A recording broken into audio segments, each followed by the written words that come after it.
High বন্ধুরা, কেমন আছো তোমরা সবাই? আজ আমি কলকাতা দর্শনের একটা নতুন পর্ব নিয়ে তোমাদের সামনে চলে এসেছি। আজ আমি তোমাদেরকে সেন্ট পলস ক্যাথেড্রাল ঘুরিয়ে দেখাবো আর এই চার্চ সম্পর্কিত বিভিন্ন তথ্য তোমাদেরকে বলবো। আমি তন্ময় আর তোমরা আছো ট্রাভেল উইথ তন্ময়ের সাথে। তাহলে চলো ভিডিওটা শুরু করি। আর হ্যাঁ, এই ধরনের ইন্টারেস্টিং ভিডিও পাওয়ার জন্য আমার এই চ্যানেলটাকে অবশ্যই সাবস্ক্রাইব করে নিও আর বেল আইকনটাকে অন করে দিও। তাহলেই আমার পরবর্তী সমস্ত ভিডিওর আপডেট আর নোটিফিকেশান চট করে তোমাদের মোবাইল স্ক্রিনে চলে আসবে। বন্ধুরা, সেন্ট পলস ক্যাথেড্রাল হলো একটি নর্থ ইন্ডিয়ার অ্যাংলিকান ব্যাকগ্রাউন্ডের চার্চ, যেটি আমাদের পশ্চিমবঙ্গ রাজ্যের কলকাতা শহরে অবস্থিত। এটি তার গথিক স্থাপত্যের জন্য বিখ্যাত এবং পল দ্য অ্যাপোস্টেলকে এই চার্চটি উৎসর্গ করা হয়েছে। এটি কলকাতার ডায়োসিসের আসন। 1839 সালে এর ভিত্তিপ্রস্তর স্থাপন করা হয়েছিল এবং ভবনটি 1847 সালে সম্পন্ন হয়েছিল। এটি কলকাতার বৃহত্তম গির্জা এবং এশিয়ার প্রথম অ্যাংলিকান ক্যাথেড্রাল বলে জানা যায়। এটি ছিল ব্রিটিশ সাম্রাজ্যের বিদেশি অঞ্চলে প্রথম নতুন নির্মিত ক্যাথেড্রাল। এই ক্যাথেড্রালের স্থাপত্য ও নকশা হলো ইন্দো গথিক, একটি গথিক স্থাপত্য শৈলী যা ভারতের জলবায়ুর সাথে সুন্দরভাবে খাপ খাইয়ে তৈরি করা হয়েছে।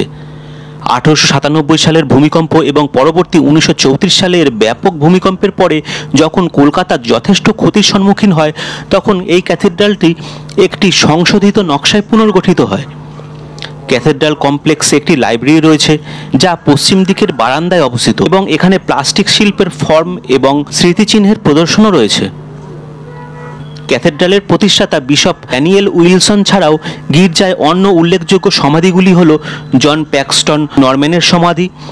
ইনি একজন ভারপ্রাপ্ত প্রধান বিচারপতি ছিলেন, যিনি 1871 সালে কলকাতা টাউন হলের সিঁড়িতে নিহত হন। ক্যাথেড্রালটি 51 চৌরঙ্গি রোডের বিশপ হাউস থেকে ভিক্টোরিয়া মেমোরিয়ালের পাশেই অবস্থিত। ক্যাথেড্রালটি ভিক্টোরিয়া মেমোরিয়ালের পূর্বে এবং ময়দানের দক্ষিণ প্রান্তে অবস্থিত, যা শহরের বৃহত্তম উন্মুক্ত স্থান। এই ক্যাথেড্রালের ঠিকানা হলো 1A cathedral road, Kolkata, Paschimbanga 7,71,000। বিল্ডিংটি ক্যাথেড্রাল রোডে কলকাতার ভিক্টোরিয়া মেমোরিয়াল, নন্দন, রবীন্দ্র সদন, থিয়েটার কমপ্লেক্স এবং বিড়লা প্ল্যানেটোরিয়াম সহ দাঁড়িয়ে রয়েছে। ক্যাথেড্রালটি সেন্ট জনস চার্চকে প্রতিস্থাপন করার জন্য নির্মিত হয়েছিল, যা কলকাতার ক্রমবর্ধমান ইউরোপীয় সম্প্রদায়ের জন্য খুবই ছোট হয়ে গিয়েছিল। সেই সময় 1810 সালের মধ্যে বাংলায় 4000 জন ব্রিটিশ পুরুষ এবং 300 জন ব্রিটিশ মহিলা ছিলেন। 1819 সালে ফ্রান্সিস রডন হেস্টিংসের অনুরোধে হেস্টিংসের প্রথম মার্কেস তৎকালীন বাংলার গভর্নর জেনারেল এবং Royal Engineers officer William Nairn Forbes প্রস্তাবিত ক্যাথেড্রালের জন্য একটা নকশা তৈরি করেছিলেন। যাই হোক, এটি সেই সময় গৃহীত হয়নি, কারণ এটি নির্মাণ করা খুবই ব্যয়বহুল বলে মনে করা হয়েছিল সেই সময়। বিশপ মিডলটন নতুন ক্যাথেড্রাল নির্মাণের জন্য একটা স্থান হিসাবে শহরের যে অংশটি এখন ফাইভস কোর্ট নামে পরিচিত সেই স্থানটির প্রস্তাব করেছিলেন। এই সময় এই অঞ্চলটি এতটাই বন্য ছিল যে এটি বাঘের আশ্রয়স্থলও ছিল এবং স্থানটি অনেকটাই দক্ষিণে মনে করা হয়েছিল। মিডলটন 1822 সালে বিল্ডিং পরিকল্পনা রূপ নেওয়ার আগেই মারা যান। পরবর্তী 3 জন বিশপ অর্থাৎ রেজিনাল্ড হেবার, থমাস জেমস এবং জন টার্নার সকলেই তাদের সংক্ষিপ্ত মেয়াদের পরেই মারা যান এবং 1832 সাল পর্যন্ত বিশপ ড্যানিয়েল উইলসনের অধীনে ক্যাথেড্রালটি নির্মাণের প্রকল্পটি পুনরুজ্জীবিত করা হয়নি। ক্যাথেড্রালটি নির্মাণের জন্য 7 একর অর্থাৎ 3 হেক্টর জমি অধিগ্রহণের পরে এটি নির্মাণের জন্য একটি ক্যাথেড্রাল কমিটি গঠন করা হয়েছিল। সামরিক প্রকৌশলী মেজর উইলিয়াম নায়ারন ফোর্বস, যিনি পরে বেঙ্গল ইঞ্জিনিয়ার্সে একজন মেজর জেনারেলও হয়েছিলেন, তিনি বিশপ উইলসনের অনুরোধে স্থপতি C.K. রবিনসনের সহায়তায় ক্যাথেড্রালটি ডিজাইন করেছিলেন। টাওয়ার এবং স্পায়ারের মডেলিংও করেছিলেন নরউইচ ক্যাথেড্রালের আদলে। 1839 সালের 8ই অক্টোবর ভিত্তিপ্রস্তর স্থাপনের মাধ্যমে নির্মাণ কার্য শুরু হয়। 8 বছর পরে ক্যাথেড্রালটি সম্পন্ন হয় এবং 8ই অক্টোবর 1847 পবিত্র করা হয়। রানী ভিক্টোরিয়া ক্যাথেড্রালের জন্য 10 টুকরো রূপোলি গিল্ড প্লেট পাঠিয়েছিলেন এবং তা চিহ্নিত করার জন্য পবিত্রকরণ অনুষ্ঠানে বেশিরভাগ ইউরোপীয় এবং স্থানীয় লোকজন উপস্থিত ছিলেন। ক্যাথেড্রালটি গথিক পুনরুজ্জীবন শৈলীতে নির্মিত হয়েছিল। এটি একটি চান্সেল, একটি অভয়ারণ্য, চ্যাপেল এবং একটি 201 ফুট অর্থাৎ 61 মিটার লম্বা চূড়া দিয়ে নির্মিত হয়েছিল। ভবনটি নির্মাণে তখন ব্যয় হয়েছিল 4,35,669 টাকা। এই ক্যাথেড্রালে 800 থেকে 1000 জন লোক বসতে পারে। 1897 সালের ভূমিকম্পে ক্যাথেড্রালটি ক্ষতিগ্রস্ত হয়েছিল এবং এর সংস্কারও করা হয়েছিল। 1934 সালের পরবর্তী বিশাল ভূমিকম্পে যখন কলকাতা বিধ্বস্ত হয়েছিল, ক্যাথেড্রালের স্টিপল টাওয়ারটি সেই সময় ভেঙে পড়েছিল। এটি একটি সংশোধিত নকশায় পুনর্গঠন করা হয়েছিল। 1934 সালের কলকাতা ভূমিকম্পের পরে টাওয়ারটি ক্যান্টারবেরি ক্যাথেড্রালের কেন্দ্রীয় বেলহ্যারি টাওয়ারের লাইন বরাবর পুনর্নির্মিত হয়েছিল। এর পুনর্নির্মাণের সমাপ্তির পরে চার্চটি সেন্ট জনস চার্চকে ক্যাথেড্রাল হিসাবে প্রতিস্থাপন করে। ক্যাথেড্রালটিতে কলকাতার দ্বিতীয় বিশপ হেবারের একটি মূর্তিও রয়েছে।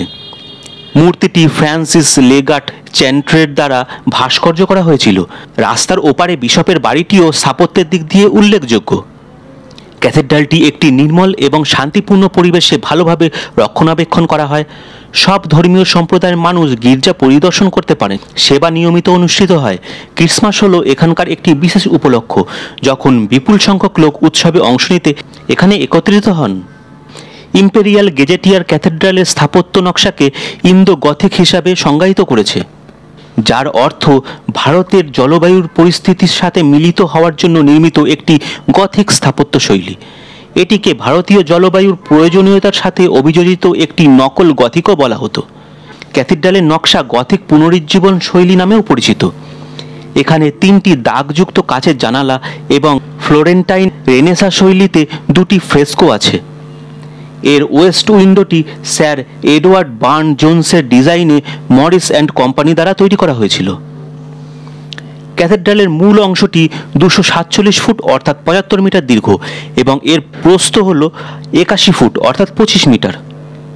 এটি ভালোভাবে কারুকার্য করা কাঠের আসন এবং চেয়ার দিয়ে লাগানো হয়েছে।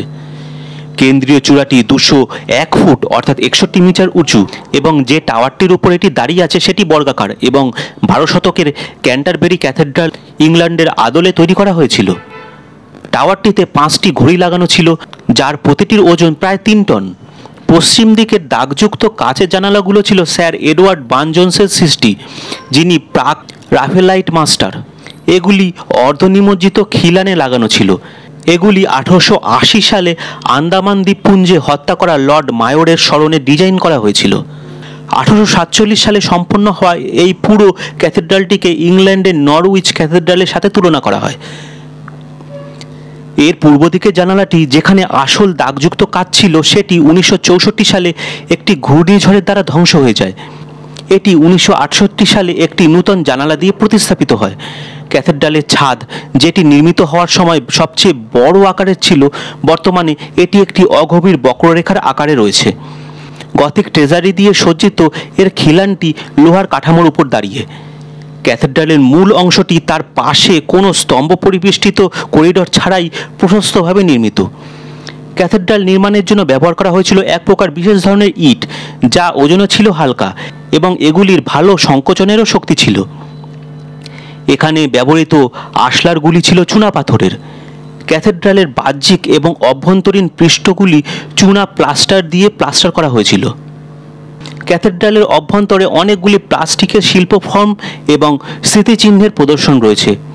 বেদির দক্ষিণ প্রান্তে একটি এপিস্কোপাল সিংহাসন রয়েছে, যা 1879 সালের পূর্বের উপাসনামূলক একটি প্রতীক। পূর্ব প্রান্তে একটি রিরেডোস বা আলংকারিক প্রাচীর রয়েছে। এটিতে সেন্ট পলের জীবনের সাথে সম্পর্কিত পর্বের খোদাই, ঘোষণা, ম্যাগির আরাধনা, মিশরের ফ্লাইট এবং স্যার আর্থার ব্লামফিল্ডের সমস্ত কাজ রয়েছে। ক্যাথেড্রালের প্রাঙ্গণে অবস্থিত প্যারিশ হলটি সামাজিক অনুষ্ঠানের স্থান। ক্যাথেড্রালের পূর্ব দিকের দেওয়ালে সেন্ট পলের জীবনের চিত্রকর্ম রয়েছে, যা 1886 সালে ব্লামফিল্ডের আঁকা। এর ফন্টটিও উল্লেখযোগ্য। এতে হাঁটু গেড়ে বসে থাকা বিশপ হেবারের ভাস্কর্য রয়েছে। ক্যাথেড্রালে 41টি স্টপ সহ একটি অর্গান রাখা হয়েছিল, যা Henry Willis and sons of London দ্বারা তৈরি করা হয়েছিল। এটি ভেঙে ফেলা হয়েছিল এবং একটি রিড অর্গান দিয়ে প্রতিস্থাপিত হয়েছিল। পরে এই রিড অর্গানটি 1938 সালে হ্যামন্ড মডেল অর্গান দিয়ে প্রতিস্থাপিত হয়েছিল। বর্তমানে চার্চে একটি ভিসকাউন্ট ভিভাইস 40, একটি 2 ম্যানুয়াল 31 স্টপ বৈদ্যুতিক অর্গান রয়েছে এবং এটি এখনও ব্যবহৃত হয়। এতে অভিনয়ও করেছেন বর্তমান সংগঠক মিস্টার জর্জ সুদীপ পান্ডে এবং সৃজিত সাহা। ক্যাথেড্রাল কমপ্লেক্সে একটি লাইব্রেরিও রয়েছে, যা পশ্চিমের বারান্দায় অবস্থিত, যেটির দৈর্ঘ্য 61 বাই 22 ফুট অর্থাৎ 19 মিটার ইন্টু 7 মিটার এবং উচ্চতা 35 ফুট অর্থাৎ 11 মিটার। এটি বিশপ উইলসনের উদ্যোগে নির্মিত হয়েছিল, যিনি এখানে তার 8000টি বই এবং পাণ্ডুলিপি দান করেছিলেন। অক্সফোর্ড বিশ্ববিদ্যালয়ের ডব্লিউ গর্ডন এবং রেভ জে নাথ এবং ক্যালকাটা বাইবেল সোসাইটির কাছ থেকেও এই গ্রন্থাগার আরও অনেক বই অনুদানস্বরূপ পেয়ে এসেছে। লাইব্রেরিতে মার্বেলে তৈরি বিশপ উইলসনের একটি ভাস্কর্যও রয়েছে। ক্যাথেড্রালে প্রবেশ উত্তর দিক থেকে লোহার তৈরি একটি বৃহৎ গেটের মাধ্যমে হয়ে থাকে, যেটি Sir William Paintings Memorial Gate নামেও পরিচিত। স্যার উইলিয়াম পেন্টিংস বহু বছর ধরে ক্যাথেড্রালের মণ্ডলীর সদস্য ছিলেন। ক্যাথেড্রালটি একটি সুসজ্জিত বাগান দ্বারা বেষ্টিত। 1847 সালে এই বাগানে 63টি প্রজাতির গাছ লাগানো হয়েছিল। বিশপ ড্যানিয়েল উইলসন, যিনি মৃত্যুর পর তার শরীরকে ক্যাথেড্রালে কবর দেওয়ার জন্য অনুরোধ করেছিলেন এবং সেই সাথে সেন্ট পলস ক্যাথেড্রালে, কলকাতার বিশপস কলেজ চ্যাপেলে এবং সেন্ট মেরি চার্চে ইসলিংটনের স্মারক ট্যাবলেটগুলি স্থাপন করারও অনুরোধ করেছিলেন তিনি।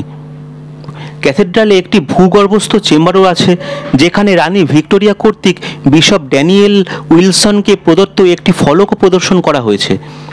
স্যার জন প্যাক্সটন নরম্যান একজন ভারপ্রাপ্ত প্রধান বিচারপতি, যাকে হত্যা করা হয়েছিল। একটি বৃহৎ সজ্জিত ফলক দ্বারা তার নামের স্মারকও এখানে করা হয়েছে এবং এটি একটি ক্রুজ দ্বারা মাউন্টও করা হয়েছে। 1861 সালে ভারতে মারা যাওয়া ইংরেজ প্রকৌশলী আর্থার উইলিয়াম গার্নেটকেও এখানে সমাহিত করা হয়েছিল। বন্ধুরা, তোমরা যদি শিয়ালদা থেকে এখানে আসতে চাও, তাহলে তোমাদেরকে থিয়েটার রোড ক্রসিং বা এক্সাইড অথবা পিজি হসপিটাল বাস স্টপে নামতে হবে। আর তোমরা যদি হাওড়া থেকে এই সেন্ট পলস ক্যাথেড্রালে আসতে চাও, তাহলে তোমাদেরকে থিয়েটার রোড ক্রসিংয়ে নামতে হবে। তাহলে বন্ধুরা, আজকে তোমাদের এই সেন্ট পলস ক্যাথেড্রাল সম্পর্কে জানতে পেরে কেমন লাগলো তা কমেন্ট করে অবশ্যই জানাবে এবং ভিডিওটা ভালো লাগলে একটা লাইক দিয়ে দেবে।